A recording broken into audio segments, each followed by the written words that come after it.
ಕಂದ ಮನ ಮುನಿಸಿಲ್ಲಲಿ ಕಂದ ಮನ ಮುನಿಸಿಲ್ಲಲಿ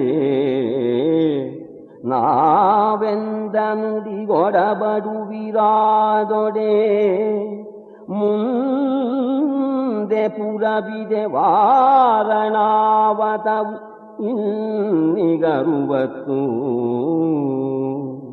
ಸಂದನಾಡು ಸಮಸ್ತ ವಸ್ತುಗಳಿಂದ ಪೂರಿತ ಸಮಸ್ತ ವಸ್ತುಗಳಿಂದ ಪೂರಿತ ಹಸ್ತಿನಾಪುರದಿಂದ ಮಿಗಿಲದು ಅದು ರಾಜಧಾನಿ ಸ್ಥಾನ ನಿಮಗೆಂದ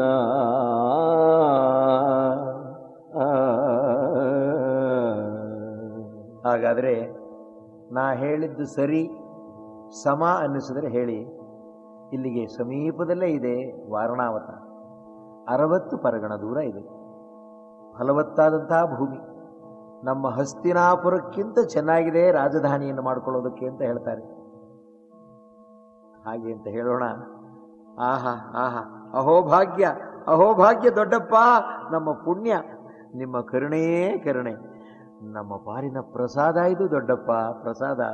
ಹೈಹಸಾದ ಭವತ್ಕೃಪಾಸನ್ನಾಹವೇ ಸಾಮ್ರಾಜ್ಯವೂ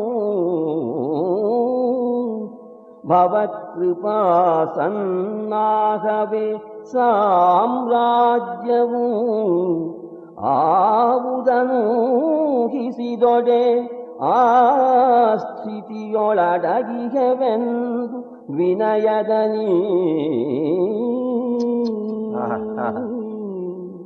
ಜನಮೇಜಯ, ನಿನ್ನ ಮುತ್ತಜ್ಜಂದಿರು ಠಕ್ಕು ಠವಳಿ ಕಪಟ ಮೋಸ ಒಂದನ್ನೂ ತಿಳಿಯದವರಪ್ಪ, ಒಂದನ್ನೂ ತಿಳಿದವರು. ಪಾಪಿ ಧೃತರಾಷ್ಟ್ರ ಹೇಳಿದ್ದನ್ನೆಲ್ಲ ನಿಜ, ತಮ್ಮ ಅಭ್ಯುದಯಕ್ಕೆ ಹೇಳಿದಾನೆ ಅಂತ ನಂಬಿ ಗಾಹುಗತಕವನರಿಯದೆ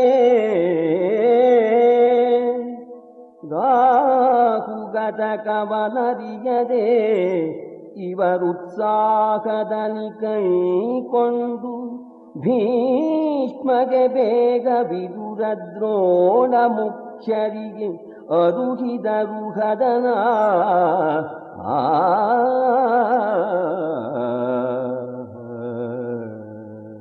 ಪರಮ ಸಂತೋಷದಿಂದ ಉಬ್ಬಿ ಓಡೋಡಿ ಹೋಗಿ ಭೀಷ್ಮರಿಗೆ ದ್ರೋಣರಿಗೆ ವಿದುರನಿಗೆ ಎಲ್ಲವನ್ನೂ ಹೇಳಿದರಂತೆ ಧೃತರಾಷ್ಟ್ರ ಹೇಳಿದ್ದನ್ನೆಲ್ಲ. ಧೃತರಾಷ್ಟ್ರ ಕೋಶ ಭಂಡಾರ ಆನೆ ಕುದುರೆ ರಥ ಪದಾತಿ ಎಲ್ಲವನ್ನು ಅರ್ಧ ಅರ್ಧ ಮಾಡಿ ವಿಭಜಿಸಿ ಪಾಂಡವರ ಪಾಲಿನದ್ದನ್ನೆಲ್ಲ ರಥಗಳಲ್ಲಿ ತುಂಬಿಸಿದ. ಕೌರವರಿಗೆ ಒಂದು ಭಾಗ, ಪಾಂಡವರಿಗೆ ಒಂದು ಭಾಗ ಅಂತ ಓರಣವಾಗಿ ಇರಿಸ್ತಾರಂತೆ. ಭೀಷ್ಮಾದಿಗಳು ಸಹ ನೋಡಿ ಸರಿಯಾಗಿದೆ ಮಾಡಿದ್ದು, ಸಮಂಜಸವಾಗಿದೆ ಅಂತ ತಲೆ ತೂಗೋ ರೀತಿಯಲ್ಲಿ ಮಾಡಿಸಿದಂತೆ ಧೃತರಾಷ್ಟ್ರ. ಒಂದು ಒಳ್ಳೆ ಶುಭ ಮುಹೂರ್ತದಲ್ಲಿ ಪಾಂಡವರು ವಾರಣಾವತದತ್ತ ತಾಯಿ ಕುಂತಿಯರ ಸಮೇತ ಹೊರಟರು.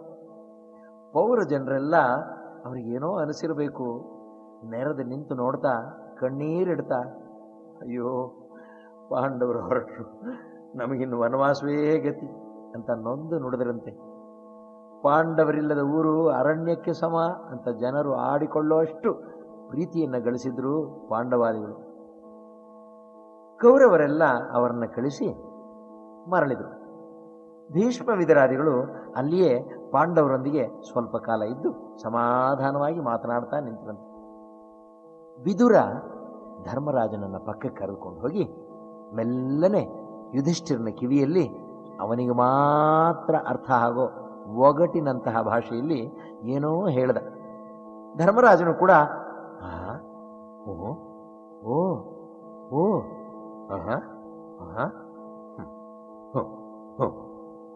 ಅನ್ನೋ ಹಾಗೆ ತಲೆಯಾಡಿಸ್ತಾ ಇದ್ದ. ವಿದುರ ನೋಟ ನೈತಗುತ ಸಂಕೇತದನಿ ಸೂಚಿಸಿ ಮರಳಿದನು. ನೃಪಸುದತಿ ವರಗಾಂಧಾರಿ ಮೊದಲಾದ ಅಖಿಲ ರಾಣಿಯರು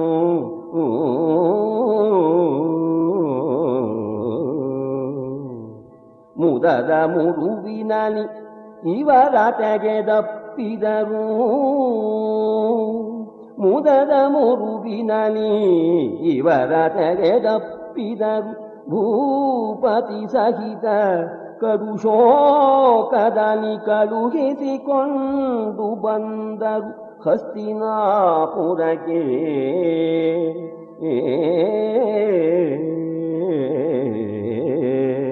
ಪಾಪ ಇವರು ಮೋಸ, ಇವರು ಕುಹಕ ಗಂಡಸರು ಮಾಡಿದ್ದು ಪಾಪ ಆ ಹೆಂಗಸರಿಗೆ ತಿಳಿದಿರಲಿಲ್ಲ ಅಂತ ಕಾಣುತ್ತೆ. ನಿಜವಾಗಲೂ ಅವರಿಗೆಲ್ಲ ದುಃಖವಾಗುತ್ತಂತೆ.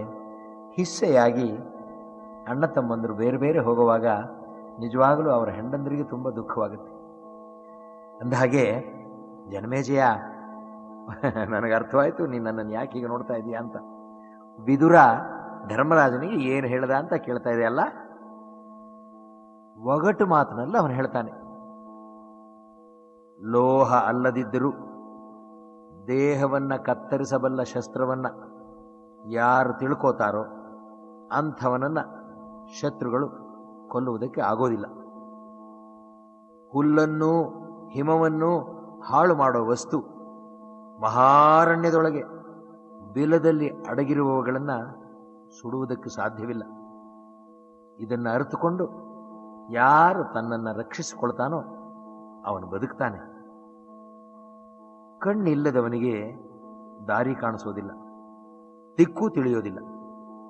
ಧೈರ್ಯ ಇಲ್ಲದವನಿಗೆ ಐಶ್ವರ್ಯವೂ ಇಲ್ಲ. ಈ ಎಚ್ಚರಿಕೆ ನೆನಪಿನಲ್ಲಿರಲಿ ಅಂತ ಮಾರ್ಮಿಕವಾಗಿ ವಿದುರ ಧರ್ಮರಾಜನ ಕಿವಿಯಲ್ಲಿ ಹೇಳ್ತಾನೆ. ವೈಶಂಪಾಯನರೇ, ನಮ್ಮ ಮುತ್ತಜ್ಜಂದರಿಗೆ ವಾರಣಾವತಕ್ಕೆ ಹೋದಾಗ ಎಷ್ಟು ವಯಸ್ಸಿದ್ದೀತು ಅಂತ ಜನಮೇಜಯ ಕೇಳ್ತಾನೆ. ಅದಕ್ಕೆ ವೈಶಂಪಾಯನರು ಹೇಳುವಾಗ, ಅರಸ ಕೇಳೈ ಹಸ್ತಿನಾಪುರವರವ ಹೊರಡುವ ಮುಹೂರ್ತಕ್ಕೆ ವರುಷವಿಪ್ಪತ್ತೊಂಬತ್ತಾದುದು ಧರ್ಮನಂದನಗೆ. ವರುಷ 13ರಲ್ಲಿ ಹಸ್ತಿನಪುರದೊಳಿದ್ದರು. ವರುಷ 13ರಲ್ಲಿ ಹಸ್ತಿನಪುರದೊಳಿದ್ದರು. ಹಿಂದೆ 16 ವರುಷವನದೊಳಗೆ ಇಂಟು ಲೆಕ್ಕವ ನೋಡಿಕೋ ಎಂದ. ಇದು ಬರೀ ಜನಮೇಜಯನಿಗೆ ಮಾತ್ರ ಆದ ಕುತೂಹಲವಲ್ಲ, ನಮಗೂ ಅನಿಸುತ್ತೆ ಅವರಿಗೆ ಎಷ್ಟು ವಯಸ್ಸಿದ್ದೀತು ಅಂತ. ಹಸ್ತಿನಾಪುರವನ್ನು ಬಿಟ್ಟು ವಾರಣಾವತಕ್ಕೆ ಹೊರಟಾಗ ಧರ್ಮರಾಜನಿಗೆ 29 ವರ್ಷ, ಭೀಮನಿಗೆ 27, ಅರ್ಜುನಿಗೆ 25, ಅವಳಿ ಸಹೋದರರಾದಂತಹ ಮಾದ್ರಿ ಕುಮಾರರಿಗೆ ನಕಲು ಸಹದೇವರಿಗೆ 22. 13 ವರ್ಷ ಹಸ್ತಿನಾಪುರದಲ್ಲಿದ್ದರು. ಅದಕ್ಕೆ ಮೊದಲು 16 ವರ್ಷ ಅಮ್ಮ ಅಪ್ಪನ ಜೊತೆಯಲ್ಲಿ ಕಾಡಿನಲ್ಲಿದ್ದರು. ತಾಯಿ ಕುಂತಿಯೊಂದಿಗೆ ಪಂಚಪಾಂಡವರು ವಾರಣಾವತಕ್ಕೆ ಬರ್ತಾರೆ. ವೈಭವವಾದ ಸ್ವಾಗತ ಕಾದಿತ್ತು ಅಲ್ಲಿ. ಪುರೋಚನ ಧರ್ಮರಾಜಾದಿಗಳನ್ನ ಅವರಿಗೋಸ್ಕರವೇ ನಿರ್ಮಿಸಿರೋ ಹೊಚ್ಚ ಹೊಸ ಅರಮನೆ ಒಳಗೆ ಕರೆದುಕೊಂಡು ಬರ್ತಾನೆ. ಮನೆ ಒಳಗೆಲ್ಲ ನೋಡ್ತಾ ಬಂದರು ಪಂಚಪಾಂಡವರು. ಧರ್ಮರಾಜ ಹೇಳ್ದ, ಭೀಮ, ಪಾರ್ಥ, ನಮ್ಮ ದೊಡ್ಡಪ್ಪನಿಗೆ ತಮ್ಮ ತಮ್ಮನ ಮಕ್ಕಳ ಮೇಲೆ ಅದೆಷ್ಟು ಮಮತೆಯೋ, ಎಷ್ಟು ಕಾರುಣ್ಯವೋ. ಬೇಡು ಕಾಣಿಕೆಯಿತ್ತು, ಅಯ್ಯೋ, ಬೇಡು ಕಾಣಿಕೆಯಿತ್ತು, ಕಂಡುದನಾಡೆ ಕಾಣಿಸಿದನು. ಪುರೋಚನ ಕೂಡೆ ಸಂದನು ಹಾಸು ಹೊಕ್ಕಾಗಿ ಅವರ ಮನವರಿದು. ನೋಡಿದನು ಯಮನಂದನನು, ನೋಡಿದನು ಯಮನಂದನನು, ಮನೆ ಮಾಡಿದಂದವನು ನೋಡಿದನು ಯಮನಂದನನು.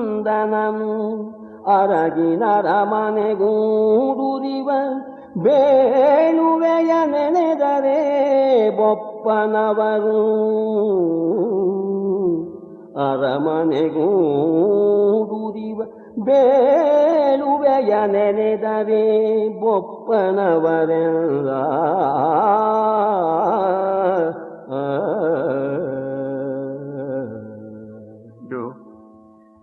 ಭೀಮ, ಒಂದೇ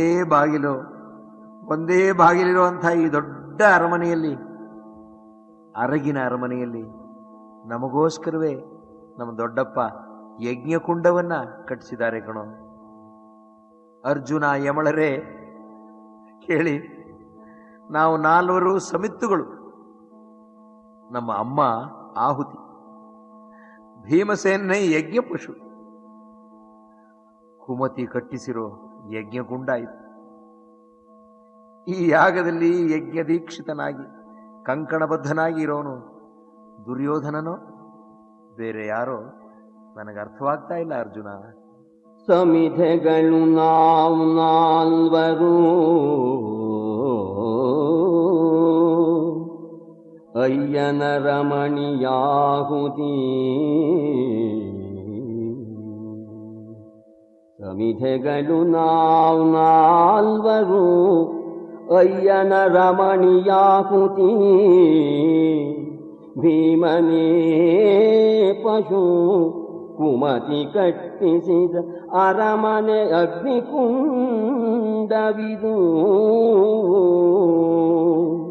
ಯಮಗೆ ಸಂಶಯವಿಲ್ಲ, ಯಮಗೆ ಸಂಶಯವಿಲ್ಲ.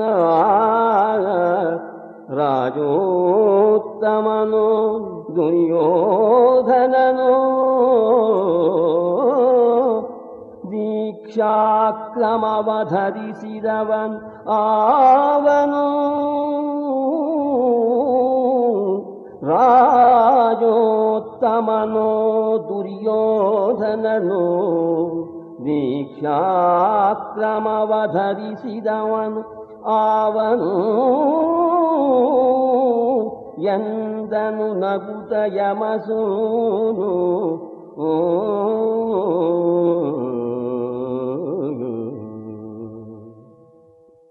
ಗಂಟಲು ಬಿಗೀತಂತೆ ಜನಮೇಜಯನಿಗೆ. ವೈಶಂಪಾಯನರು ಹೇಳಿದರು, ಜನಮೇಜಯ ಕೇಳು, ಒಂದು ಸಂತಸದ ಸುದ್ದಿಯೂ ಇದೆ ಕೇಳಪ್ಪ. ಹಾಗೆ ಅಂತ ಹೇಳಿ ಧರ್ಮರಾಜಾದಿಗಳು ಅಲ್ಲಿ ನೆಲೆಸಿದ ಒಂದು 4-6 ದಿನಗಳ ಮೇಲೆ ವಿದುರ ಕಳಿಸಿದ ಕನಕ ಅಂದರೆ ಸುರಂಗ ಕೊರೆಯೋನೊಬ್ಬ ಬಂದ. ಅರಗಿನ ಮನೆಯೊಳಗೆ ಹೋಗಿ ಜಾಗಗಳನ್ನೆಲ್ಲ ನೋಡ್ದ. ಒಂದು ಒಳ್ಳೆ ಸರಿಯಾದ ಜಾಗ ಹುಡುಕದ. ಯಾರಿಗೂ ತಿಳಿಯದ ಹಾಗೆ ಸುರಂಗವನ್ನು ತೋಡೋದಕ್ಕೆ ಪ್ರಾರಂಭ ಮಾಡ್ದ.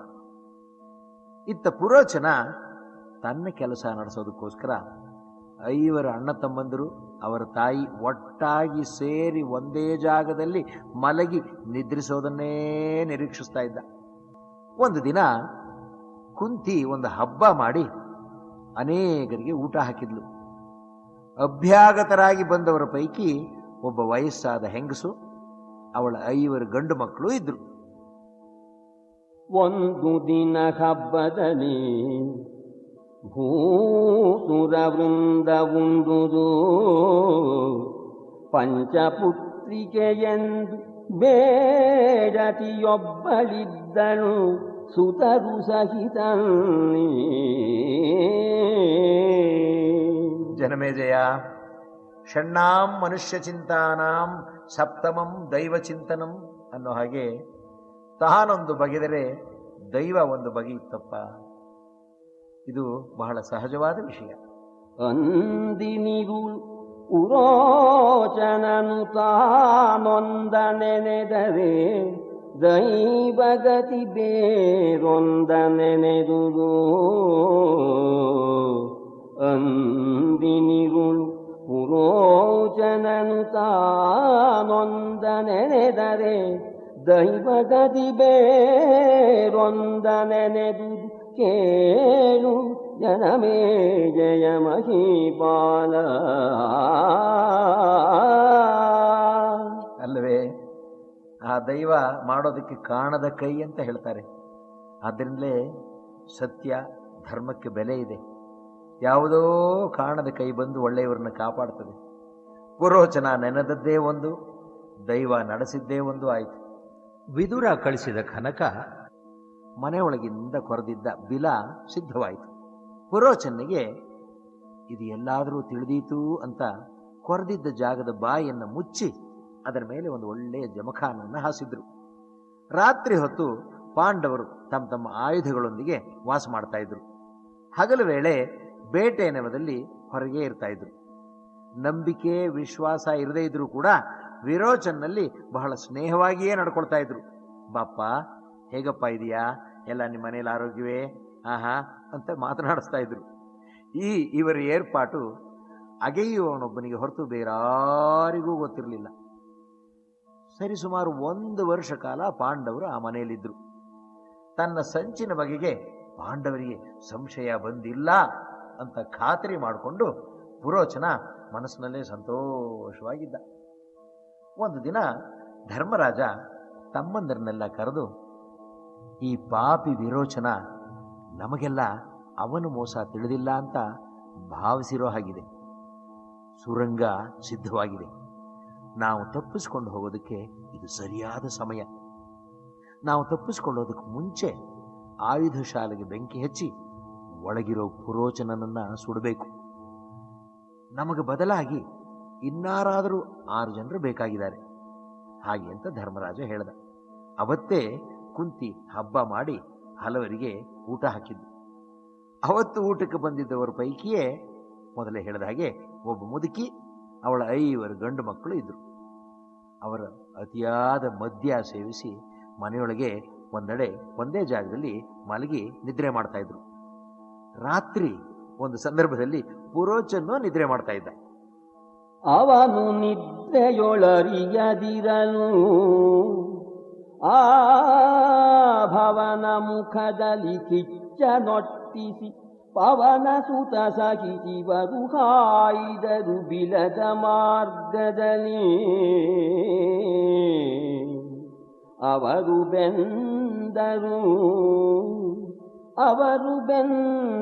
ಮುನ್ನ ಬಳಿಕ ಭವನ ಪಂಕ್ತಿಗಳುರಿದು ಕರಗಿದವು. ಅವನಿಯಲಿ ಹೊನಲಾಯಿತು ಪುರಜನ ವೈದ್ಯ ಬೆರಗಾಗೆ. ಭೀಮಸೇನ ಆ ಮನೆಗೆ ಬೆಂಕಿ ಹೊತ್ತಿಸಿ ತಾಯಿ ಅಣ್ಣ ತಮ್ಮಂದಿರ ಸಮೇತ ಬಿಲದಿಂದ ತಪ್ಪಿಸಿಕೊಂಡು ಎಲ್ಲರೂ ಹೊರಟೇ ಬಿಟ್ರು. ಬೆಳಗಾಯಿತು. ಪುರಜನರೆಲ್ಲ ಬರತೊಡಗಿದರು. ಮುಗಿದೇ ಹೋಗಿತ್ತು. ಪಾಂಡವರ ವಾಸಕ್ಕೆ ಅಂತ ಕಟ್ಟಿದ್ದ ಅರಗಿನ ಮನೆ, ಅರಮನೆ ಎಲ್ಲರಿಗೂ ಆಶ್ಚರ್ಯ, ಖೇದ. ನೋಡ್ತಾ ಇದ್ದಾರೆ, ಒಬ್ಬೊಬ್ಬರು ಮಾತನಾಡ್ತಾ ಇದ್ದಾರೆ. ಅಗಡ ಪಾಂಡವರಳಿದರೆ ಅಗಡ ಪಾಂಡವರಳಿದರೆ ಕೌಳಿಕದಿ ಕೌರವರಿದರೆ ಮತಿವಿಕಳ ರವದಿರು ಬೆಂದು ಹೋದರು ಧರ್ಮದಲ್ಲಿ ನಡೆದು.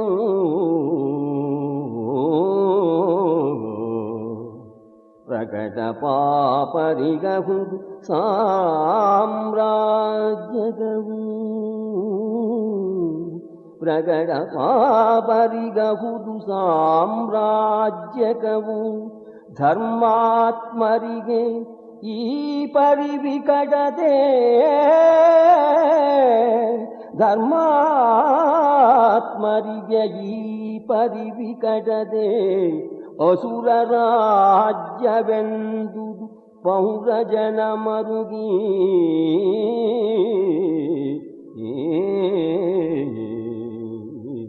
ಪೌರಜನ ಮಾತನಾಡ್ಕೊಳ್ತಾ ಇದ್ದಾರೆ. ಅಯ್ಯೋ ವಿಧಿಯೇ, ಕ್ರೂರ ವಿಧಿಯೇ, ಸತ್ಯಸಂಧರಾದಂಥ ಪಾಂಡವರು ಹೇಳಿದ್ರಲ್ಲ, ಅಯ್ಯೋ ಯಾರು ಮಾಡಿದ ಮೋಸವೋ ಇದು, ಯಾರು ಮಾಡಿದ ಮೋಸವೋ, ತುಂಬ ದುಃಖ ಪಡ್ತಾ ಇದ್ದಾರಂತೆ.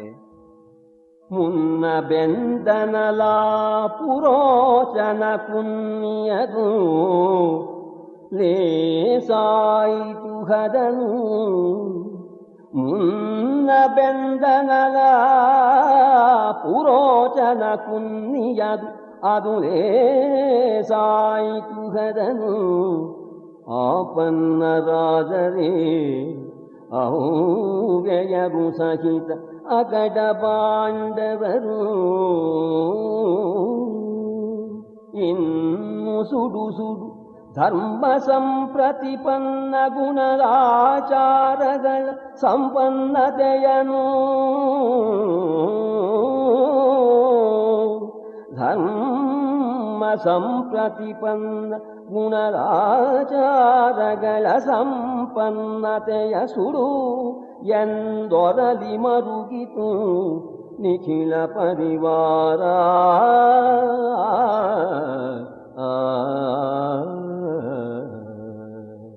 ತುಂಬಾ ಆಶ್ಚರ್ಯವಾಗುತ್ತೆ. ಸಮಾಜದಲ್ಲಿ ಬುದ್ಧಿವಂತರು ಇರ್ತಾರೆ, ಮೂರ್ಖರಿರ್ತಾರೆ, ದುಷ್ಟರಿರ್ತಾರೆ, ಸಜ್ಜನರಿರ್ತಾರೆ.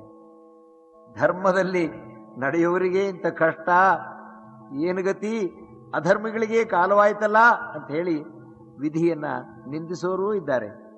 ಜೊತೆಯಲ್ಲೇ ಸದ್ಯ ಆ ಪುರೋಚನ ಕುನ್ನಿ ನಾಯಿ ಸತ್ತಲ್ಲ, ಅದೇ ಸಾಕು, ಅದೇ ಸಾಕು. ಆದರೆ ಒಗೆದು ಬೇಳಂಬ ಹಸ್ತಿನ ನಗರಿಯಲಿ ಒಗೆದು ಬೇಳಂಬ ಹಸ್ತಿನ ನಗರಿಯಲಿ ತತ್ಪೌರ ಜನ ಮನವುಗಿದು ಬಿದ್ದುದು ಶೋಕಮಯ ಸಾಗರದ ಮಧ್ಯದಲ್ಲಿ. ಅದೇ ತುಂಬಾ ದುಃಖವಾಯಿತು. ಧರ್ಮಾತ್ಮರಾದ ಪಾಂಡವರು ಸತ್ತರು. ಇನ್ನು ಧರ್ಮ ನಾಶವಾದ ಹಾಗೆಯೇ ಧರ್ಮ, ಸಂಸ್ಕೃತಿ, ನ್ಯಾಯ, ನೇರ್ಮೆ, ಸಭ್ಯತೆ ಎಲ್ಲಕ್ಕೂ ತರ್ಪಣ ಕೊಟ್ಟ ಹಾಗೆ ಅಂತ ಹೇಳಿ ಮಮ್ಮಲು ಮರುಗುತ್ತಾ ಇದೆ ಜನ. ಹೊಗೆದುದಾನನ ವಿದುರ ಭೀಷ್ಮಾದಿಗಳಿಗೆ ಹೊಗೆದುದಾನನ ವಿದುರ ಭೀಷ್ಮಾದಿಗಳಿಗೆ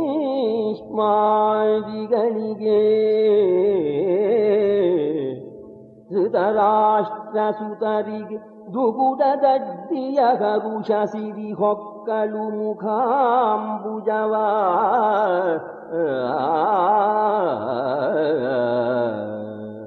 ಹಾಗೆ ಪುರಜನರೆಲ್ಲ ಕಣ್ಣೀರಿಟ್ರು. ಕನಸೋ ಕನವರಿಕೆಯೋ ಅಂತೆ ಕಂಡ ಈ ದುರಂತದ ಸುದ್ದಿ ಹಸ್ತಿನಾಪುರವನ್ನು ಮುಟ್ಟಿತು. ಬೆಳಿಗ್ಗೆ ಇಲ್ಲಿ ವಾರಣಾವತದಲ್ಲಿ ಪುರಜನರು ಬೆಂಕಿಯನ್ನು ಆರಿಸ್ತಾ ಸುಟ್ಟು ಕರಕಲಾಗಿದ್ದುದನ್ನೆಲ್ಲ ಹೆಕ್ಕಿ ತೆಗೆದು ಒಂದು ಕಡೆಗೆ ಸೇರಿಸ್ತಾ ಇದ್ರು. ಪಾಪಿ ಪುರೋಚನನು ಸತ್ತ ಅನ್ನುವುದು ಖಾತರಿಯಾಯಿತು. ದುಷ್ಟ ದುರ್ಯೋಧನನೇ ಪಾಂಡವರನ್ನ ನಾಶ ಮಾಡುವುದಕ್ಕೆ ಈ ಸಂಚನ್ನ ನಡೆಸಿದ್ದಾನೆ ಅಂತ ಕೂಡ ಜನ ಊಹಿಸ್ತಾರಂತೆ. ಧೃತರಾಷ್ಟ್ರನ ಪಾಲು ಇಲ್ಲದೇ ಇಲ್ಲ ಇದರಲ್ಲಿ ಅಂತ ಸಹ ಊಹಿಸ್ತಾರಂತೆ. ಈ ಸುದ್ದಿ ಹಸ್ತಿನಾಪುರವನ್ನು ಮುಟ್ಟುತ್ತೆ. ವಿದುರ ಭೀಷ್ಮಾದಿಗಳ ಮುಖದಲ್ಲಿ ದುಃಖ ಕಾಣಿಸಿಕೊಂಡಿತು. ಧೃತರಾಷ್ಟ್ರಾದಿಗಳಿಗೆ ಮನಸ್ಸಿನ ಒಳಗಡೆ ಆದಂತಹ ಹರ್ಷವು ಮುಖದಲ್ಲಿ ದುಃಖವನ್ನು ವ್ಯಕ್ತಪಡಿಸುವುದಕ್ಕೆ ಅಡ್ಡಿ ಮಾಡ್ತಂತೆ. ಅಲ್ಲವೇ ಅವರ ಇಷ್ಟಾರ್ಥ ನೆರವೇರುತ್ತೆ. ಆದರೆ ಇಲ್ಲಿ ನಟನೆಯನ್ನ ಮಾಡಬೇಕು ದುಃಖದನ್ನ. ಕೌರವ ವೃಂದ ಇಡೀ ಗಂಗಾ ನದಿ ತೀರಕ್ಕೆ ಬರುತ್ತೆ. ಬಂದುದಾಸುರ ನದಿಗೆ ಕೌರವ ವೃಂದ ಪರಿಜನ ವೈದೆ ಶೋಕಿಸಿ ಮಿಂದು ಗಂಗಾ ತೀರದಲ್ಲಿ ಬಳಿಗೂರ್ಧ್ವದೇಹಿಕವ ಸಂತ ವಿಧಿಯಲಿ ಮಾಡಿ ಪರಿಜನರೊಂದಿಗೆ ಶೋಕಿಸಿ ಸ್ನಾನ ಮಾಡಿ ಊರ್ಧ್ವದೈಹಿಕ ಕ್ರಿಯೆ ಸಂಬಂಧಪಟ್ಟಂತೆ ತರ್ಪಣ ಕೊಟ್ಟರಂತೆ. ಭೀಷ್ಮರಿಗೆ ತುಂಬ ದುಃಖವಾಗಿದೆಯಂತೆ. ಪಾಪ, ಪಾಂಡವರಿಂದಲೇ ಮುಂದೆ ಧರ್ಮ ಸಾಮ್ರಾಜ್ಯ ಸ್ಥಾಪನೆಯಾಗುತ್ತದೆ ಅನ್ನೋ ಭರವಸೆಯಲ್ಲಿ ಇದ್ರು. ಕೌರವನ ಕಡೆಯನ್ನ ಬಿಡಲಾಗದೇ ಇದ್ರೂ ಕೂಡ ಪಾಂಡವ ಪಕ್ಷಪಾತಿಗಳ ಗುಂಪಿಗೆ ಸೇರಿದವರು ಅಂತ ಅನ್ನಿಸ್ಕೊಂಡಿದ್ರು. ಬೊಗಸೆಯಲ್ಲಿ ನೀರನ್ನು ತುಂಬಿಕೊಂಡು ಕಣ್ಣೀರಿಡ್ತಾ ನಿಂತಿದ್ದಾರೆ. ಇನ್ನೇನು ತರ್ಪಣವನ್ನು ಕೊಡಬೇಕು ಅನ್ನೋ ಅಷ್ಟರಲ್ಲಿ ಸಮಾಧಾನ ಪಡಿಸುವವನಂತೆ ವಿದುರ ಅವರ ಬಳಿಗೆ ಹೋಗಿ, ತಂದೆಯೇ, ತರ್ಪಣ ಕೊಡುವುದು ಹಿಂದಿನಿಂದ ಆಗ್ದಿತು, ಈಗ ಇವರುಗಳ ಜೊತೆ ಬೇಡ ಅಂತ ಅಂದನಂತೆ. ವಿದುರನ ಮುಖವನ್ನು ನೋಡಿದ್ರು ಭೀಷ್ಮರು. ಸರಿ ಹಾಗಾದರೆ ಅಂದ್ರಂತೆ. ಸ್ನಾನ ಮಾಡಿ ಹೊರಬಂದರು. ಕೌರವಾದಿಗಳೆಲ್ಲ ಸಂದ ವಿಧಿಯಲ್ಲಿ ಎಲ್ಲವನ್ನು ಮುಗಿಸಿ ಸಂದ ವಿಧಿಯಲಿ ಮಾಡಿ ಪರಮಾನಂದ ಮಿಗಲವರಿದ್ದರು. ಇತ್ತಲು ಇಂದು ಕುಲ ಸಂಭವರ ವಿಧಿಯನು ಮತ್ತೆ ಕೇಳೆಲ್ಲ.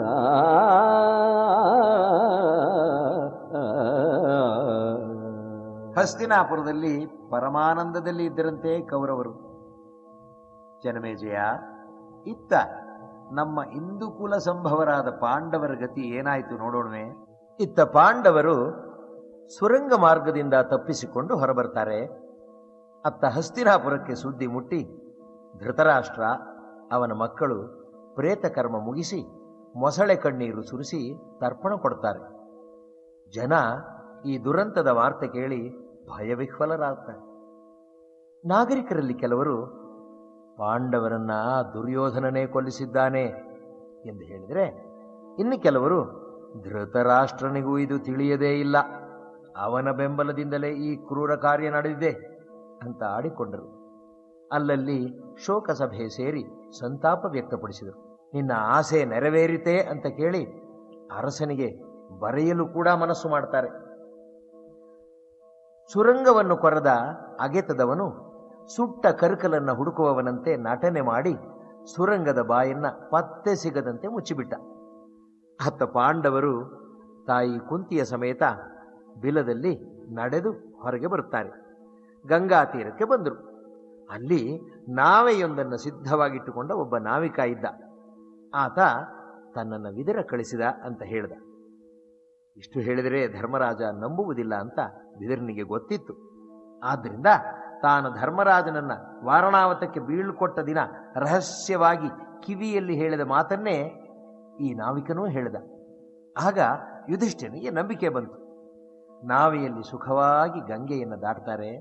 ಅಲ್ಲಿಂದ ಮುಂದೆ ಕಾಡಿನಲ್ಲಿ ಕತ್ತಲಲ್ಲಿ ನಡೆದು ಬರ್ತಾರೆ. ನಡೆದು ನಡೆದು ಜನಮೇಜಯ, ನಿನ್ನ ಮುತ್ತಜ್ಜಂದಿರ ಹೆಜ್ಜೆಗಳಲ್ಲಿ ರಕ್ತ ಹರಿಯಲಾರಂಭಿಸುತ್ತಪ್ಪ. ಕೇಳು ಜನಮೇಜಯ ಧರಿತ್ರೀಪಾಲ, ಯಮನಂದನನ ಪಾರ್ಥನ ಕಾಲೊಡೆದು ಬಸಿವ ಅರುಣ ಜಲದಲ್ಲಿ ಬಟ್ಟೆ ಕೆಸರಾಯಿತು.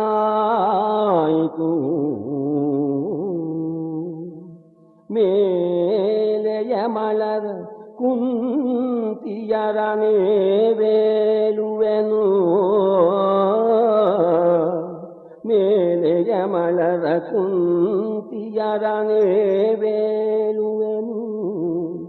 ಬೇಗದಲ್ಲಿ ಕುರುಭೂಪಾಲ ಹಿಡಿಯಲಿ ಕೊಲಲಿ ಎನ್ನುತ್ತ ಕುಳ್ಳಿದ್ದರಡವಿಯಲಿ.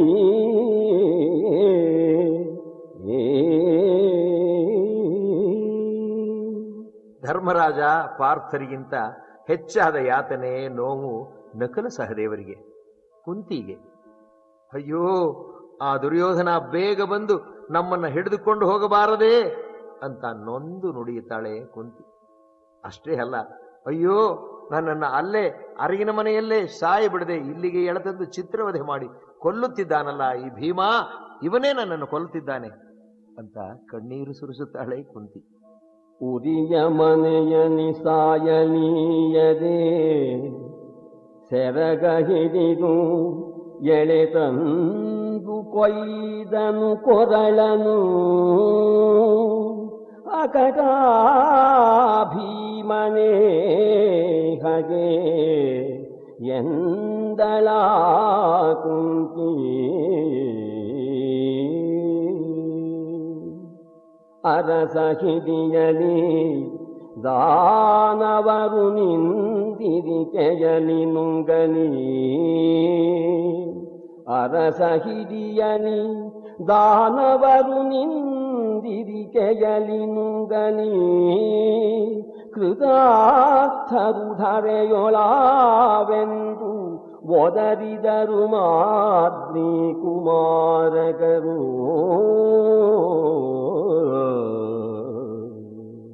ಕೌರವ ಹಿಡಿಯಲಿ, ರಾಕ್ಷಸರು ನಾವು ಇಲ್ಲಿ ಹೀಗೆ ಇರುವಾಗಲೇ ನುಂಗಿ ಬಿಡಲಿ, ನಾವೇ ಧರೆಯಲ್ಲಿ ಕೃತಾರ್ಥರಾಗುತ್ತೇವೆ, ನಮ್ಮ ಶರೀರ ಸಾರ್ಥಕವಾಗುತ್ತದೆ ಅಂತ ಯಮಳರು ಹೇಳೋಣ.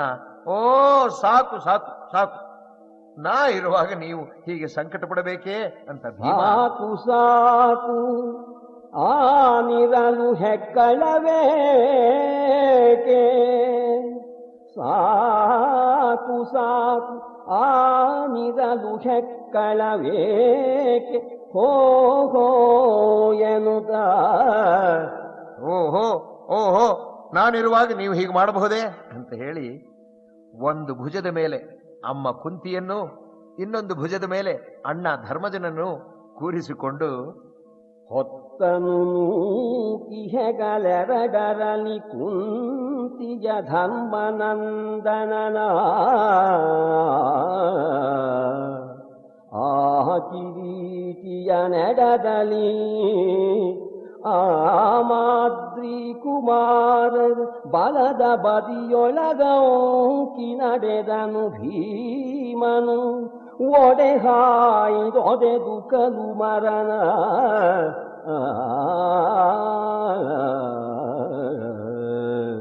ಎಡ ಕಂಕಳಲ್ಲಿ ಅರ್ಜುನನನ್ನು, ಬಲ ಕಂಕಳಲ್ಲಿ ನಕುಲ ಸಹದೇವರನ್ನು ಎತ್ತಿಕೊಂಡು ದಾಪುಗಾಲು ಹಾಕುತ್ತಾ ನಡೆದೇ ಬಿಟ್ಟ ಭೀಮ.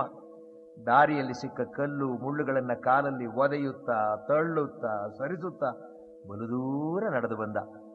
ಹೀಗೆ ಅನೇಕ ಯೋಜನೆಗಳು ನಡೆದು ಬಂದ. ಜನಮೇಜಯ, ನಾನು ಏನಯ್ಯ ಹೇಳಿ, ಭೀಮಸೇನ ಒಂದು ಸಲವಾದರೂ ಮರುಗಬೇಕಲ್ಲ. ಬಂದನೀ ಪರಿಹಲವು ಯೋಜನದಿಂದ, ಬಂದನೀ ಪರಿಹಲವು ಯೋಜನದಿಂದ, ಹೇರಡವಿಯಲಿ ಬಳಲಿದೆನೆಂದನೆ, ನೀರಡಸಿದನೆ ಮೇನಿದ್ರೆಗೆಳಸಿದನೆ.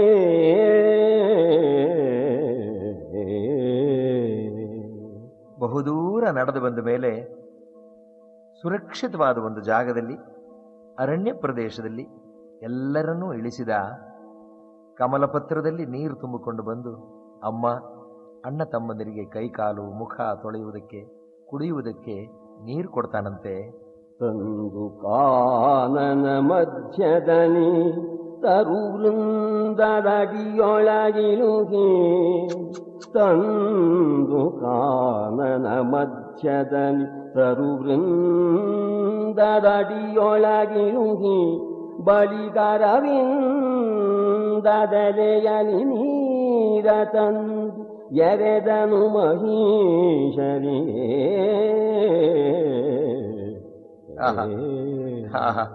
ಅನಂತರ ಭೀಮನೆ ಹೋಗಿ ಚಿಗುರೆಲೆಗಳನ್ನು ತಂದು ಹಾಸಿ ಮೃದುವಾಗಿ ಅವುಗಳ ಮೇಲೆ ಮತ್ತಷ್ಟು ಎಲೆಗಳನ್ನು ಹಾಕಿ ಹರವುತ್ತಾನಂತೆ. ಬಹಳ ಆಯಾಸವಾಗಿತ್ತು. ನೆಲಕ್ಕೆ ತಲೆ ಹಾಕೋಣ ಅನ್ನುವಷ್ಟರಲ್ಲಿ ಅವರಿಗೆಲ್ಲ ನಿದ್ದೆ ಹತ್ತು. ದಣಿದು ನೆಲದ ಮೇಲೆ ಕೈಯನ್ನೇ ದಿಂಬಾಗಿರಿಸಿಕೊಂಡು ಮಲಗಿ ನಿದ್ರಿಸುತ್ತಿದ್ದ ಅಮ್ಮ ಕುಂತಿಯ ಮುಖವನ್ನು ನೋಡಿ ಭೀಮ ಹೇಳ್ತಾನೆ, ಅಮ್ಮ, ಹೌದು, ನೀನು ಹಸ್ತಿನಾಪುರದ ಅರಸಿ, ಪಟ್ಟಮಹಿಷಿ. ತಾಯೇ ನೀದಿಟನಾಗ ನಗರಿಯ ರಾಯನ ರಸಿಯೇ, ನಿನ್ನ ಮಕ್ಕಳು ರಾಯರೆಡೆದಲ್ಲಣರೇ,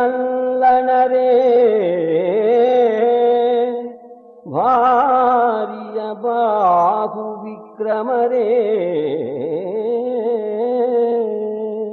ಅಮ್ಮ, ನೀ ಹಡದ ನಿನ್ನ ಈ ಮಕ್ಕಳು ಶತ್ರುಗಳನ್ನ ನಾಶ ಮಾಡಬಲ್ಲ ಬಾಹು ವಿಕ್ರಮರೇ.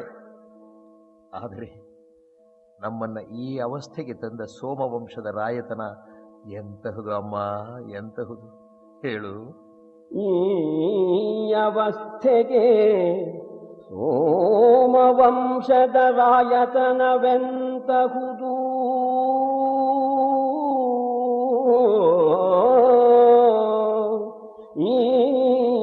ವ್ಯವಸ್ಥೆಗೆ ಸೋಮವಂಶದ ರಾಯತನವೆಂತಹುದು ಹೇಳಂ ತಾಯೇ ಹೇಳು ಎನ್ನಾಣೆ ಹೇಳು ಎಂದಳಲಿದನು ಭೀಮ.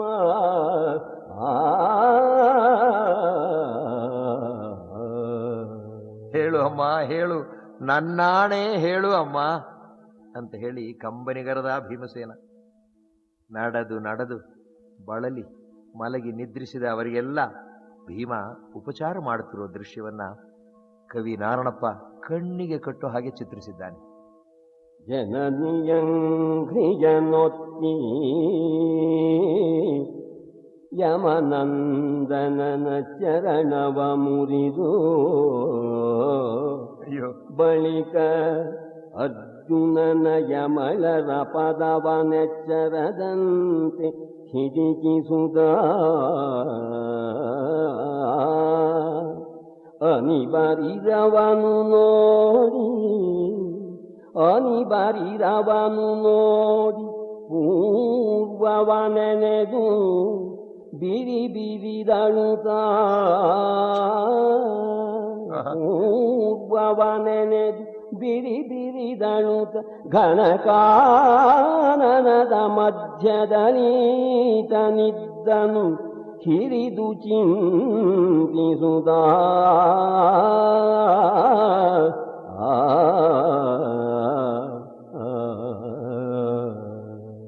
ಹೇಗಿರಬೇಕಾಗಿದ್ದವರು ಯಾವ ಸ್ಥಿತಿಗೆ ಬಂದಿದ್ದಾರೆ.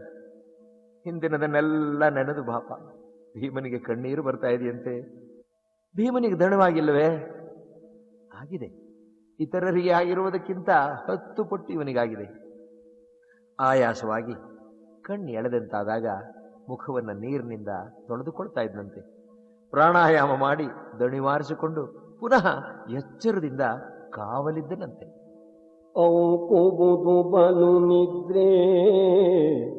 ನಿದ್ರೆಯನು ಕುಬನು ಔಕುಬುದು ಬಲು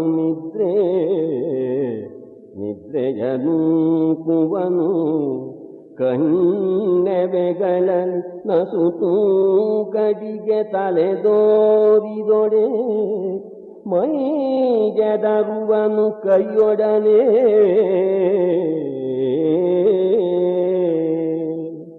ಸೋಕುವುದು ಮೈ ಮರವೆಯನೋ ಕರಿಸುವುದು ಚಿತ್ತವೃತ್ತಿ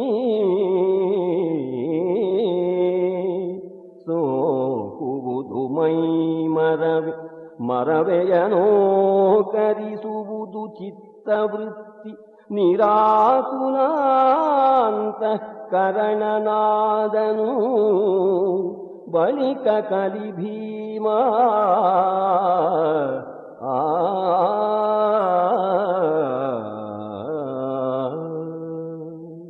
ಭಯಂಕರವಾದ ಕಾಡು ಅದು.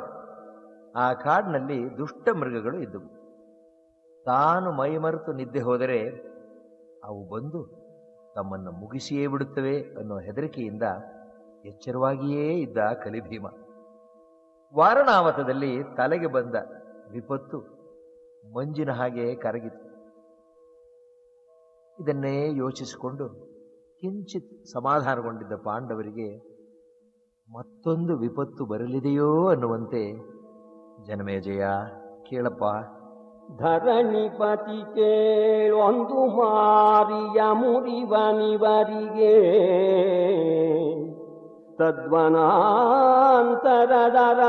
ದೈತ್ಯ ಹಿಡಿಂಬನೆಂಬವನ್ ಅತುಲ ಭುಜಬಲನು. ಕಾಡಿನಲ್ಲಾದರೂ ನೆಮ್ಮದಿಯಾಗಿ ಇರೋಣ ಅಂದರೆ ಅದಕ್ಕೂ ಅಡ್ಡಿಯೋ ಅನ್ನುವಂತೆ ಆ ಕಾಡಿನ ರಾಜನಾಗಿದ್ದ ಹಿಡಿಂಬ ಅನ್ನೋ ರಾಕ್ಷಸನ ಕಣ್ಣು ಇವರ ಮೇಲೆ ಬೀಳುತ್ತದೆ. ಮನುಷ್ಯರನ್ನ ತಿನ್ನುವ ನರರಾಕ್ಷಸರ ಗುಂಪಿಗೆ ಸೇರಿದ ಈ ನಿಶಾಚರನಿಗೆ ಮನುಷ್ಯರ ವಾಸನೆ ಬಂದು ಮೂಗು ಅರಳಿತಂತೆ. ಮುರಿದು ಮೇಗಾಲಿಯಲಿ ಮೂಗರಳಿ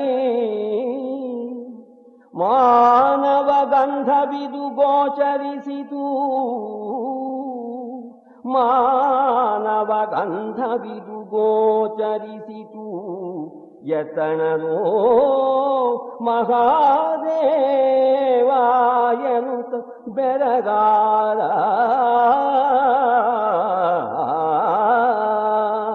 ಆಹಾ, ಮಾನವ ಗಂಧ ಇದು ಅಂತ ಹರ್ಷಗೊಂಡನಂತೆ. ಹಿಡಿಂಬನಿಗೆ ಒಬ್ಬ ತಂಗಿ, ಅವಳಿಗೆ ಹಿಡಿಂಬಿ ಅಂತ ಹೆಸರು.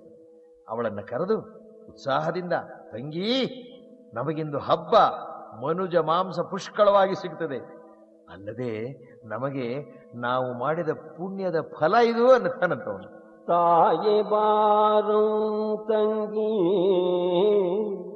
ಗಂಧದ ವಾಯುವಿದೆ ಹೊಣೆಗಾರನಾಗಿ, ನವಾಯ ಭೋಜನವಿಂದು ದೊರಕಿತು ಮನುಜ ಮಾಂಸದನಿ. ಸಾಯಲವದಿರ ಬಡಿದುತ ತಮಗಾಯ ಬಿದು ಕೃತ ಪುಣ್ಯ ಫಲವೂ ಎನೆ ಮಾಯಗಾತಿ ಹಸಾದವೆನುತ ಹಿರಿಂಬಿ ಗಮಿಸಿದನು. ಆಗಲಿ ಅಂತ ಅಣ್ಣನ ಮಾತನ್ನ ನೆರವೇರಿಸಲು ಹಿಡಿಂಬಿ ಪಾಂಡವರು ಇದ್ದಲ್ಲಿಗೆ ಬರ್ತಾಳೆ. ರಾಕ್ಷಸಿ ಘೋರವಾಗಿದ್ದಳು. ಒಂದು ಮರದ ಮೇಲೆ ಬಂದು ಕುಳಿತು ನೋಡ್ತಾಳೆ. ಕುಳಿತಿದ್ದರೂ ನಿಂತವನಂತೆ ಕಾಣುತ್ತಿದ್ದ ಆಜಾನುಬಾಹುವಾಗಿದ್ದ ಒಬ್ಬನನ್ನ ಮೊದಲು ಕಾಣ್ತಾಳೆ. ಬಂದಳವಳ ತಿರೌದ್ರ ರೂಪಿನಳು, ಅಂದು ಕಂಡಳು ದೂರದಲ್ಲಿ ಹರಿನಂದನನ ಸುಳಿದಲೆಯ ಕೆಮ್ಮೀಸೆಗಳ ಕರ್ಕಶದ ಕೆಂದಳದ ಕೇಸರಿಯ ಕಂಗಳ ಕುಂದರದ ನಚ್ಛವಿಯಲಿದೆ. ಮುಂಗುರುಳು, ಕೆಂಪಾದ ಮೀಸೆ, ಒತ್ತಾಗಿ ಕೂದಲು ಬೆಳೆದಿದ್ದ ದಟ್ಟವಾದ ಹುಬ್ಬು, ಸಿಂಹದ ಕಣ್ಣಿನಂತಹ ಕಣ್ಣು. ಕಂಡಳು. ಕಂಗಳ ನೋಟವನ್ನ ಕದಲಿಸುವುದಕ್ಕೇ ಆಗಲಿಲ್ಲವಂತೆ ಅವಳಿಗೆ. ಆ ನೋಟದ ಜತೆಗೆ ಅವಳ ಮನಸ್ಸು ಅವನಲ್ಲಿ ನಾಟಿತು ಅನ್ನತಾನೆ ಕವಿ. ಮನಸಂದಳ ಖಳನನು ಸೋತಳು ಭೀಮಸೇನಂಗೆ. ಮೊದಲ ನೋಟಕ್ಕೆ ರಾಕ್ಷಸಿ ಹಿಡಿಂಬೆಗೆ ಭೀಮನಲ್ಲಿ ಮನಸ್ಸಾಯಿತು. ಸೋತಳು ಭೀಮಸೇನಂಗೆ ಅಂತ ಹೇಳ್ತಾ ಇದ್ದಾನೆ ಕವಿ. ಹಾಗೆಯೇ ಇವನ ಜತೆಯಲ್ಲಿದ್ದ ಮಿಕ್ಕ ಐವರನ್ನು ನೋಡ್ತಾಳೆ. ಭೀಮನನ್ನ ಮತ್ತೆ ಮತ್ತೆ ನೋಡ್ತಾಳೆ. ನೋಡಿದಷ್ಟು ಅವನ ಮೇಲೆ ಅನುರಾಗ ಹೆಚ್ಚುತ್ತೆ. ಯೋಚಿಸ್ತಾಳೆ ರಾಕ್ಷಸಿ, ಇವನ ರಮಣನ ಮಾಡಿಕೊಂಡೋಡುವೆನು ವಿಪಿನಾಂತರಕ್ಕೆ. ಇವನ ರಮಣನ ಮಾಡಿಕೊಂಡು ಓಡುವೆನು ವಿಪಿನಾಂತರಕ್ಕೆ. ಮುನಿರವನಿವದಿರೈವರತಿನಲಿ ಮರದಡಿಯಲ್ಲಿ ಮಲಗಿದರ. ಇವನು ತನ್ನಯ ರೌದ್ರಮಯ ರೂಪವನು ಕಂಡರೆ ಹೆದರುವನಲ. ಇವನು ತನ್ನಯ ರೌದ್ರಮಯ ರೂಪವನು ಕಂಡರೆ ಹೆದರುವನಲ. ಯುವತಿಯಗೆನು ಎಂದು ಅಸುರ ಸುಳಿದಳು ದಿವ್ಯ ರೂಪಿನಲಿ.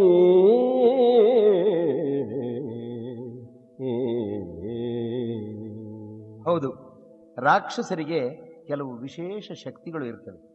ಅವುಗಳಲ್ಲಿ ಒಂದು ಬೇಕಾದ ರೂಪನ್ನು ಧರಿಸೋದು. ರಾಮಾಯಣದಲ್ಲಿ ಒಬ್ಬಳನ್ನ ಹೀಗೆ ನೋಡ್ತೇವೆ, ಶೂರ್ಪಣಖೆ ಅಂತ ಆಕೆಯ ಹೆಸರು. ಅವಳು ಹೀಗೆ ಕಾಡಿನಲ್ಲಿ ಸೀತಾರಾಮ ಲಕ್ಷ್ಮಣರು ಇದ್ದರು. ರಾಮನನ್ನ ಕಂಡೊಡನೆ ಅವನ ಮೇಲೆ ಮನಸ್ಸಾಗುತ್ತದೆ. ಭಯಂಕರ ರೂಪ ಅವಳದು. ಸುಂದರಿಯಾಗಿ ರಾಮನ ಮುಂದೆ ಕಾಣಿಸಿಕೊಳ್ತಾಳೆ. ಹಿಡಂಬಿ ಅತಿ ಚೆಲುವೆ, ಒಳ್ಳೆಯ ರೂಪನ್ನ ಧರಿಸಿ ಕಲಿ ಭೀಮನ ಎದುರಿಗೆ ಬಂದು ನಿಲ್ತಾಳೆ. ಹೇಗಿದ್ದಳು ನೋಡೋದಕ್ಕೆ. ನಾರಣಪ್ಪ ನಮ್ಮ ಮುಂದೆ ಚಿತ್ರವನ್ನ ನಿಲ್ಲಿಸಿಬಿಟ್ಟಿದ್ದಾನೆ. ಹೊಳೆವ ಕಂಗಳ ಕಾಂತಿ ಮರಗತ್ತಲೆಯ ಮೊತ್ತವ ಬಿಗಿಯೇ ಹೊಳೆವ ಕಂಗಳ ಕಾಂತಿ ಮರಗತ್ತಲೆಯ ಮೊತ್ತವ ಬಿಗಿಯೇ ಮೈ ಪರಿಮಳಕ್ಕೆ ತೂಳುವ ತುಂಬಿಗಳ ತನುಲತೆಯ ಚಲುವಿಕೆಯ ಲಲನೆ ಸುಳಿದಳು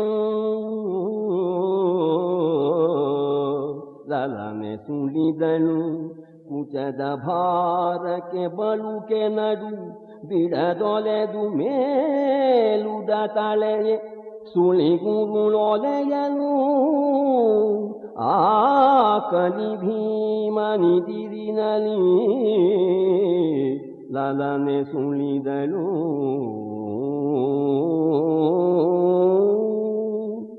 ನಿಂತರೇನಂತೆ? ಭೀಮ ಕಣ್ಣೆತ್ತಿಯೂ ನೋಡಲಿಲ್ಲವಂತೆ, ಮಾತನಾಡಿಸಲೂ ಇಲ್ಲ. ಸ್ವಲ್ಪ ಹೊತ್ತಾಯಿತು. ಉಳಿದವರೆಲ್ಲ ಮಲಗಿದ್ರು. ನೋಡಿದಷ್ಟು ಇವನ ಮೇಲೆ ಆಸೆ ಹೆಚ್ಚುತ್ತಂತೆ. ಆಹಾ, ಏನು ಸೌಂದರ್ಯ, ಎಂತಹ ಆಳ್ತನ! ಈತನೇ ನನಗೆ ತಕ್ಕ ಗಂಡ. ಅಣ್ಣನ ಮೇಲಿನ ಪ್ರೀತಿಗಿಂತ ಈತನ ಮೇಲಿನ ಪ್ರೇಮ ಬಲವಾಗುತ್ತಿದೆ. ಈತನ ಜೊತೆ ಇದ್ದರೆ ನಾನು ಬಹುಕಾಲ ಸುಖಿಯಾಗಿ ಇರ್ತೇನೆ.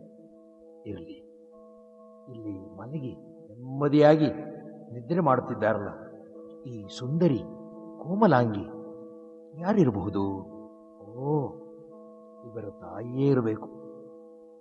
ಈ ಉಳಿದ 4 ಜನ, ಅಬ್ಬಾ, ನೋಡಿದರೆ ದೇವತೆಗಳ ಹಾಗೆ ಕಾಣಿಸ್ತಿದ್ದಾರೆ. ಇವನ ಸೋದರರು? ಹೀಗೆಲ್ಲ ಯೋಚಿಸಿ ಭೀಮನನ್ನ ಸಮೀಪಿಸಿ ತಾನೇ ಮಾತನಾಡಿಸ್ತಾಳಂತೆ. ನಿಸ್ಸೀಮನೈ, ನಿಸ್ಸೀಮನೈ ನೀನು. ನಿಸ್ಸೀಮನೈ ನೀನಾರು ಮಲಗಿದ ಮರ್ತ್ಯರಿವರಾರು. ನೀನಾರು ಮಲಗಿದ ಮರ್ತ್ಯರಿವರಾರು. ಈ ಮಹಾರಣ್ಯದಲ್ಲಿ ಬರವಿದು ಕಾಮಿತವೆ ಕೋಮಲರಿಗೆ.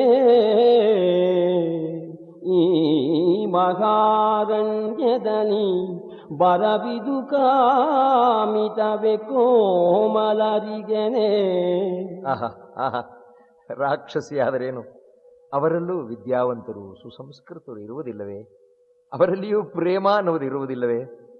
ಮಾತನಾಡಿಸುವ ವಿಧಾನವನ್ನು ನೋಡಬೇಕು. ನಿಮ್ಮಂತಹ ಕೋಮಲ ಕಾಯರು ಇಂಥ ಮಹಾರಣ್ಯಕ್ಕೆ ಬರುವುದು ಸರಿಯೇ? ಕ್ಷೇಮಕರವೇ ನಿಮಗೆ ಇದು ಅಂತ ಕೇಳ್ತಾಳಂತೆ. ನಿಷ್ಕಾಮ ಮನಸ್ಸಿನಿಂದ ಭೀಮ ಉತ್ತರ ಕೊಡ್ತಾನಂತೆ. ನಿಷ್ಕಾಮ ಮನದಲ್ಲಿ ಸತಿಯ ನುಡಿಸಿದನು ಆರು ನೀನೆಂದು. ನೀ ಯಾರು ಅಂತ ಕೇಳೋಣ. ಹಿಡಿಂಬೆ ಹೇಳ್ತಾಳೆ, ವನ ಹಿಡಿಂಬನದು ಆ ಹಿಡಿಂಬಕನನು ಜೆತಾನು ಹಿಡಿಂಬಿ. ಈ ಕಾನನವಿದು ಎಂಬಾಶ್ರಮವು ಅಗಮ್ಯವು ದಿವಿಜ ಮನುಜರಿಗೆ. ಹಿಡಿಂಬ ಎಂಬ ರಾಕ್ಷಸ ಈ ವನದ ಒಡೆಯ. ಅವನ ತಂಗಿ ನಾನು ಹಿಡಿಂಬಿ. ಘೋರಾರಣ್ಯ ಇದು. ಇಲ್ಲಿ ಸನಿಹದಲ್ಲೇ ನಮ್ಮ ಆಶ್ರಮ ಇದೆ. ದೇವತೆಗಳು ಕೂಡ ಇಲ್ಲಿಗೆ ಪ್ರವೇಶಿಸುವ ಹಾಗಿಲ್ಲ. ಅಗಮ್ಯ ಇದು. ನಿನಗೆ ಕಾಮಿಸಿ ಬಂದೆನು, ನಿನಗೆ ಕಾಮಿಸಿ ಬಂದೆನು. ಅಂದನು ಮುನಿದೊಡೆ ಇವರಿರತಿನಲಿ. ನೀನೇ ಎನಗೆ ವಲ್ಲಭನಾಗು ಕೊಂಡೊಯ್ವೆನು ಹಿಮಾಚಲಗೆ.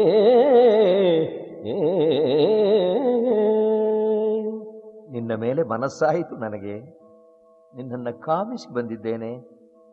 ಅಣ್ಣ ಹಿಡಿಂಬ ನಿಮ್ಮನ್ನೆಲ್ಲ ತಿನ್ನಬೇಕು ಹಿಡಿದುತ್ತಾ ಅಂತ ಹೇಳಿ ನನ್ನನ್ನು ಕಳಿಸಿದ. ನಾವು ಅಲ್ಲೇ. ಅವನಿಗೆ ಸಿಟ್ಟು ಬಂದರೆ ಈ ಐವರನ್ನ ಬೇಕಾದರೆ ತಿನ್ನಲಿ, ನೀ ನನಗೆ ಗಂಡನಾಗು. ಹಿಮಾಲಯಕ್ಕೆ, ಮಧುಚಂದ್ರಕ್ಕೆ ನಿನ್ನನ್ನು ನಾನು ಕರೆದುಕೊಂಡು ಹೋಗ್ತೇನೆ ಹಾಗೆ ಅಂತ ಹೇಳ್ತಾಳಂತೆ. ಹಬ್ಬ, ಎಂಥ ನಿಷ್ಕಪಟ ಮನಸ್ಸು, ಎಂತಹ ಅಪ್ಪಟ ಸತ್ಯ. ಮನುಷ್ಯ ಮಾಂಸವನ್ನು ತಿನ್ನುವಂತಹ ರಾಕ್ಷಸ ಜಾತಿ. ಆದರೆ ಏನಂತೆ, ಇಲ್ಲಿ ಭೀಮನ ಉತ್ತರವನ್ನು ಕೇಳಿ. ನಿನ್ನನೊಲ್ಲೆನು ನಿನ್ನನೊಲ್ಲೆನು ಮುನಿದೆಯಾದಡೆ ನಿನ್ನ ದೈತ್ಯನ ಕೊಂಡು ಬಾ ಹೋಗು. ಮುನಿದೆಯಾದೊಡೆ ನಿನ್ನ ದೈತ್ಯನ ಕೊಂಡು ಬಾ ಹೋಗು. ನಿನ್ನನ್ನ ಒಲ್ಲೆ ಒಲ್ಲೆ ನಿನ್ನನ್ನ. ಸಿಟ್ಟು ಬಂದರೆ ನಿನ್ನ ಅಣ್ಣ ಆ ರಾಕ್ಷಸನನ್ನು ಕರೆದತ ಹೋಗು, ನನ್ನ ಬಲವನ್ನು ನೋಡುವಿಯಂತೆ ಅನ್ನೋಣ. ಆ ರಾಕ್ಷಸಿ ವಿನಯದಿಂದ ಮತ್ತೊಮ್ಮೆ, ಎನ್ನ ಬಲುಹನು ನೋಡು ನೀನೆನನು ಅಸುರ ವಿನಯದನಿ. ಮುನ್ನಲೇ ಮನುಮಥನ ಶರದನಿ ಖಿನ್ನೆಯಾಗಿ. ಮುನ್ನಲೇ ಮನುಮಥನ ಶರದನಿ ಖಿನ್ನೆಯಾಗಿ ಮರೆಯ ಹೊಕ್ಕೆನು ತನ್ನ ನೀ ಪರಿಮುರಿದು ನುಡಿಬರೆ ಎಂದಳಿಂದು ಮುಖಿ.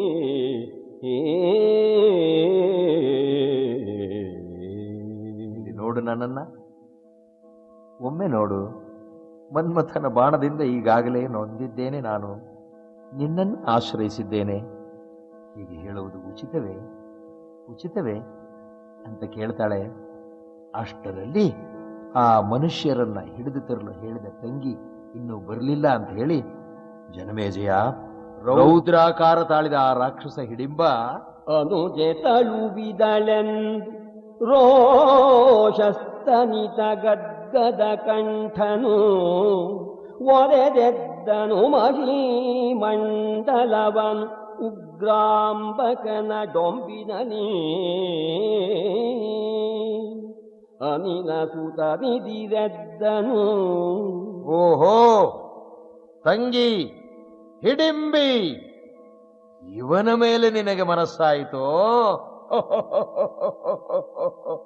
ತಪ್ಪೇನು ತಪ್ಪೇನು ಅನ್ನುತ್ತಾ ಭೀಮನ ಮೇಲೆ ಬೀಳುವಂತೆ ಅಬ್ಬರಿಸಿ ಹತ್ತಿರ ಬರ್ತಾನೆ. ಈತನೆದನುಜೆ ನಿನ್ನವನು, ಈತನೆದನುಜೆ ನಿನ್ನವನು ಆಯಿತು ತಪ್ಪೇನೆನುತ ಹಳಚಿದೊಡೆ ಆ ಹಿಡಿಂಬಕ ಜಡಿದು ಬೊಬ್ಬಿರಿದ.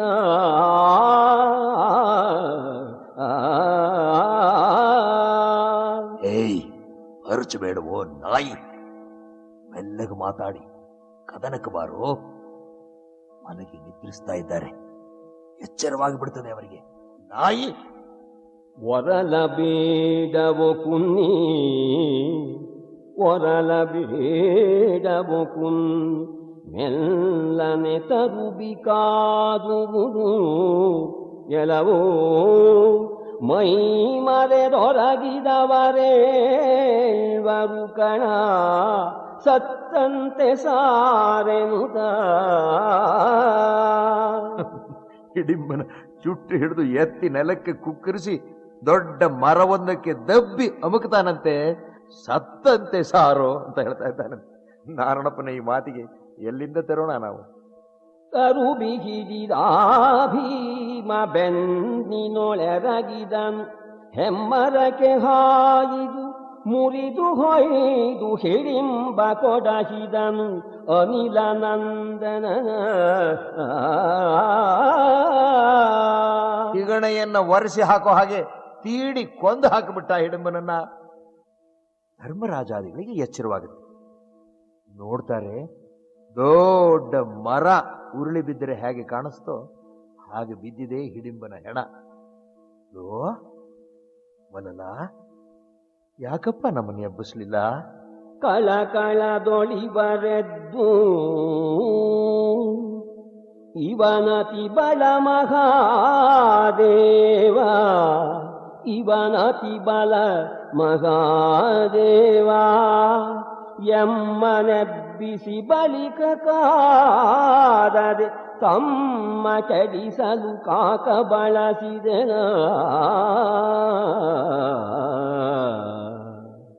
ಬಳಲಿದೆಮ್ಮನು ಹೊತ್ತು ತೊಳಲಿದ ಬಳಲಿಕೆಯಲಿ, ಬಳಲಿದೆಮ್ಮನು ಹೊತ್ತು ತೊಳಲಿದ ಬಳಲಿಕೆಯಲಿ ಈಕೆದುಲೇ ಸಾಯಿತು ಉಳಿದೆ ಪುಣ್ಯವಿದು, ನೀನುಳಿದೆ ಪುಣ್ಯವಿದು ಎಂದರಾಯಮನಂದನಾದಿಗಳು. ಹೋಗಲಿ ಬಿಡು, ನೀ ಬದುಕದೆ ಇದು ನಮ್ಮ ಪುಣ್ಯ ಅಂತ ಧರ್ಮರಾಜಾದಿಗಳು ಹೇಳ್ತಾರೆ. ಆ ನೀಚ ರಾಕ್ಷಸ ಸಾಯೋಣ ಅಲ್ಲೇ ನಿಂತಿದ್ದ ಅವನ ತಂಗಿ ಭೀಮನನ್ನ ಗೆಲ್ಲುವ ಯತ್ನದಲ್ಲಿ ಗೆಲ್ಲಲಾರದೆ ಅಲ್ಲಿ ನಿಂತಿರುವುದನ್ನು ನೋಡಿ ಕುಂತಿ ಅವಳ ಸೌಂದರ್ಯ ರೂಪ ಅತಿಶಯವನ್ನು ಕಂಡು, ನೀ ಯಾರಮ್ಮ, ಇಲ್ಲಿ ಯಾಕಮ್ಮ ಇದೆಯಾ, ಈ ಘೋರ ಅರಣ್ಯದಲ್ಲಿ ಇಲ್ಲಿ ನೀನು